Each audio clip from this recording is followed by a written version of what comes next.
نیا ٹرینڈ چلا ہوا ہے کہ جو بھی چیز ہے وہ قاسم دے بعد پا دے، وہ بیچارے انہوں پسا دے۔ 5 اگست 2019 کے بعد کیا ہوا؟ یہ مت سمجھیں کہ 5 اگست 2019 اچانک ہو گیا، بالکل اچانک نہیں ہوا۔ کون کون سے پاکستان کے طاقتور لوگ کشمیر کو بیچنے کے چکر میں تھے؟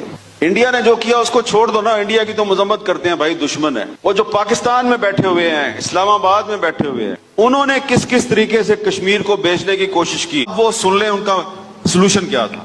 کہ جو ہندوستان کے پاس کشمیر ہے وہ ہندوستان کے پاس رہے، جو پاکستان کے پاس ہے وہ پاکستان کے پاس رہے۔ یہ کوئی سلوشن ہے یا دھوکہ دہی ہے؟ ہم نے یہ بات اس وقت کی جب وہ صاحب جنرل باجوہ صاحب آرمی چیف کے آرمی چیف سے کے عہدے سے ہٹنے کے بعد بات نہیں کی۔ یہ ساری باتیں بھی وہ اس وقت کر رہا تھا جب اس نے وردی پہنی ہوئی تھی، اور 9 مہینے اس نے میرے پہ پابندی لگائی رکھی انہی باتوں کی وجہ سے۔